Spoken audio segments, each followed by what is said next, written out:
আমার ষষ্ঠ শ্রেণীর প্রিয় শিক্ষার্থীরা, আশা করি সবাই ভালো আছো, সুস্থ আছো। আজ তোমাদের ষষ্ঠ শ্রেণী গণিত 1.1-এর মৌলিক গুণনীয়কের সাহায্যে বর্গমূল, আমরা এই জিনিসটা এখন তোমাদের সাথে আলোচনা করব। এখানে মৌলিক আমাদেরকে এখানে 3-4টা শব্দ আছে। আমরা আগে শব্দগুলো একটু বোঝার চেষ্টা করি। এখানে একটা শব্দ আছে মৌলিক। এই মৌলিক দ্বারা আমরা কি বুঝি?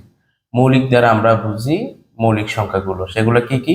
2, 3, 5, 7, 11, 13, 17, 19। হ্যাঁ, আর যেসব সংখ্যাকে দুইটা সংখ্যা দ্বারা ভাগ করা যাবে সেগুলো হচ্ছে মৌলিক সংখ্যা। তারপর আমি তোমাদেরকে মৌলিক সংখ্যা একটা ভিডিও আবার আছে, আমি এটা দিয়ে দিব, ওখান থেকে দেখে নিবে। আর এখানে আছে কি? গুণনীয়ক। গুণনীয়ক মানে কি? গুণনীয়কের অপর নাম হচ্ছে উৎপাদক।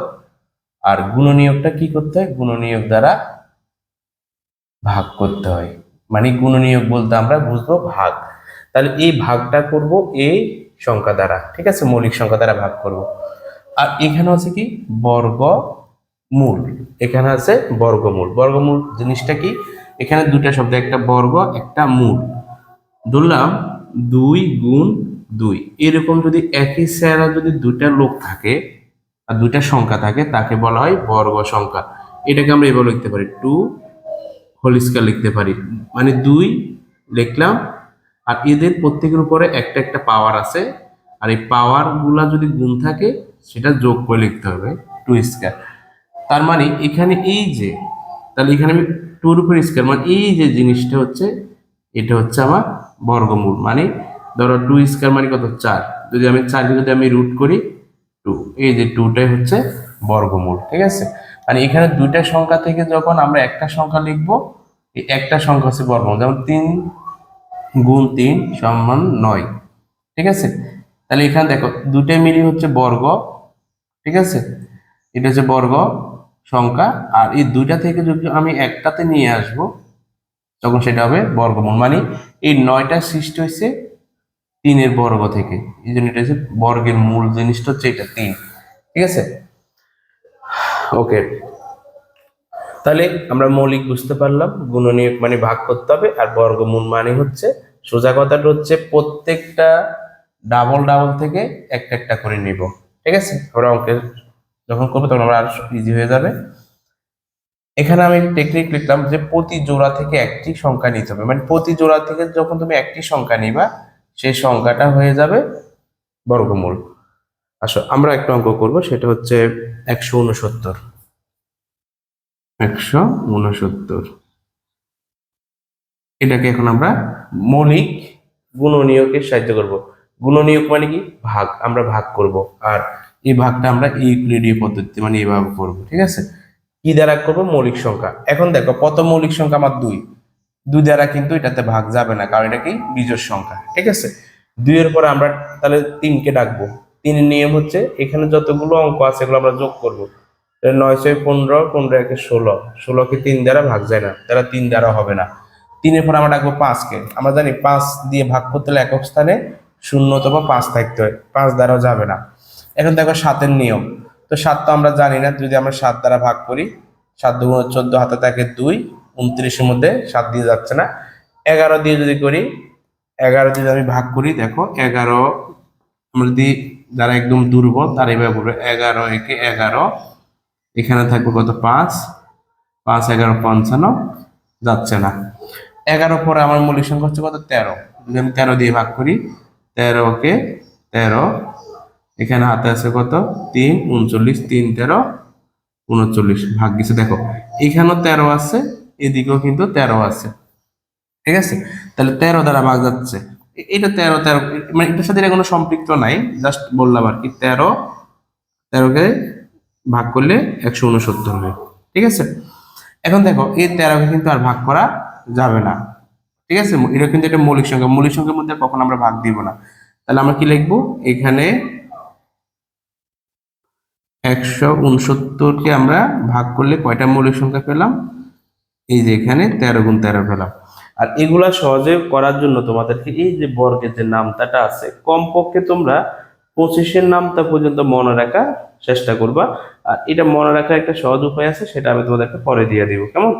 আচ্ছা, তাহলে 169 এবার বর্গমূল বের করবো আমরা। সুতরাং 169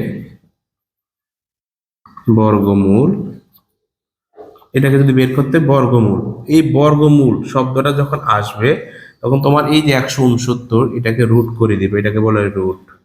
169 করে দিবা সমান সমান, যখন তুমি কোনো সংখ্যাকে রুট করবা এখান থেকে যে উত্তরটা তুমি এই যে এখান 13 গুণ 13 পাইছো না, এই জোড়া থেকে একটা সংখ্যা শুধু লিখবা, মানে এই দুইটা থেকে একটা লিখে দিবা।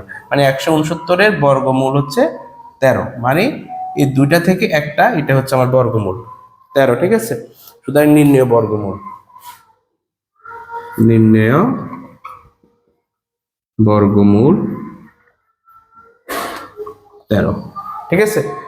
তাহলে আমরা এখানে মাত্র 13 দিয়ে করছি, আর যাচ্ছে না। তাহলে আমরা আরেকটু বড় একটা অঙ্ক নিব, দেখি এটা কিভাবে হয়। আমরা আরেকটা অঙ্ক করব, দেখো একটু। 11 0 25 কিসের সাহায্যে? মৌলিক গুণনীয়ক। মৌলিক সংখ্যা গুণনীয়ক মানে ভাগ। তাহলে আমার প্রথম মৌলিক সংখ্যা 2, 2 দ্বারা যাবে না কারণ এটা বিজোড় সংখ্যা। 2 এর পরে 3 কে ডাকবো, 3 দ্বারা নিয়ম হচ্ছে 5 এ 2 এর 7। এখন এত বড় একটা অঙ্ক যদি আমি 3 দ্বারা ভাগ করি, এখানে যদি ভাগ করি তাহলে আমরা অনেক সময় চলে যাবে। তো 3 এর নিয়ম যেটা, এই অঙ্কগুলোকে আলাদা আলাদা যোগ করব। 5 এ 2 এর 7, 7 এ 8, 8 এ 9, তাহলে যোগফল কত হয়েছে? 9। এই যোগফলকে কিন্তু 3 দ্বারা ভাগ যায়, যদি যোগফলকে 3 দ্বারা ভাগ যায়, ঠিক আছে, তাহলে সেই সংখ্যাটাকে 3 দ্বারা ভাগ যাবে, তার মানে আমি 3 দ্বারা করতে পারবো। তাহলে 3 দ্বারা যদি আমি এটাকে করি, যারা একদম ভাগে দুর্বল তারা একটু আলাদা করতে হবে। 3 × 9, 2 আসবে, যাবে না, শূন্য নামাইতে হবে। তাহলে এখানে আমার 3 6 কত হবে? 18, 2 নামবে, এখান থেকে 2 নামবে, 3 7 21, 1 5 3 5 15, তাহলে কত হলো? 3 6 7 5, ঠিক আছে? এটা আমি লিখলাম। এখন আমি আবার দেখব এটাকে 3 দ্বারা যায় কিনা। 7 5 12, 12 18 19 20 21, 21 কে 3 দ্বারা ভাগ যায়, তাহলে 3 6 7 5, আবার 3 দিয়ে ভাগ করব। 3 একে 3, 3 দুগুণে 6, আচ্ছা 7, 3 দুগুণে 6, 1 5 3 5 15, কত হলো? 3 দিয়ে করলে হচ্ছে 12 25। যতক্ষণ 3 দিয়ে যাবে আমি ততক্ষণ 3 দিয়ে করার চেষ্টা করব। আর যা কিনা দেখি, 5 এ 2 এর 7, 7 হলে 8 9 10, তাহলে 10 কে 3 দ্বারা ভাগ করা যাবে না, তাহলে বাদ। এবার 3 এর পর আমি কাকে ডাকবো? 5 কে। জানি এক স্থানে 5 আছে, তাহলে 5 দ্বারা ভাগ যাবে। তাহলে আমরা যদি এই সংখ্যাটাকে 5 দ্বারা ভাগ করি, 5 দুগুণে 10, 2 নামবে, 2 এর মধ্যে যাবে না, বাক্সের মধ্যে যায় না, বাহ্য থেকে একটা নামাইলাম, 4 5 20, বাক্সের 2 আছে, বাহ্য 5 নামাইলাম, 5 5 25, তাহলে 5 দ্বারা করলে কত হবে? 245।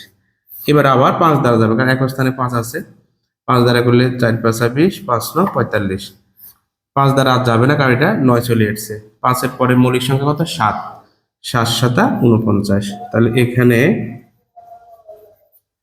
কি লিখবো আমরা? 11 0 2 5 সমান আমরা কি লিখতে পারবো? ঠিক আছে, 11 0 2 5 সমান আমরা কি লিখবো?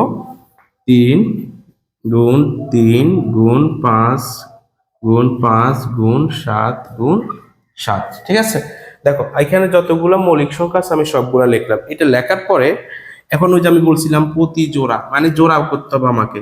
এই 3 এই একটা জোড়া, গুণ 5 গুণ 5 জোড়া, মানে এই সংখ্যাগুলো তুমি জোড়া করেই ব্র্যাকেট করতে হবে। 7 গুণ 7। এবার বলছি যে প্রতি জোড়া থেকে একটি করে সংখ্যা নিবা, তাহলে এই প্রতি জোড়া থেকে এখানে একটি সংখ্যা নাও, এই জোড়া থেকে একটা সংখ্যা নাও, এই জোড়া থেকে একটা সংখ্যা নাও। এখন এই তিনটা সংখ্যা যদি আমি গুণ করি, এই তিনটা সংখ্যা গুণ করলে আমার কত হবে? তিনটা সংখ্যা গুণ করলে হবে 105, ঠিক আছে? তাহলে সুতরাং 11 25 এর বর্গমূল, মূল মূল যখন আসবে তখন আমরা কি করব? রুট করব এই সংখ্যাটাকে। এটাকে যখন রুট করব, রুট করার পর আমি সর্বশেষ এখানে যে উত্তরটা পাবো, একদম সর্বশেষ যে একটা সংখ্যা পাবো, ঠিক আছে, সেটাই হচ্ছে আমার উত্তর। ঠিক আছে, 1,105 হচ্ছে আমার উত্তর। তো আশা করি তোমরা বুঝতে পারছো। এই ভিডিওটাকে তোমরা একটু বারবার দেখবা, দেখে তুমি প্রত্যেকটা অঙ্ক বাসায় প্র্যাকটিস করবা। তো ভালো থাকো।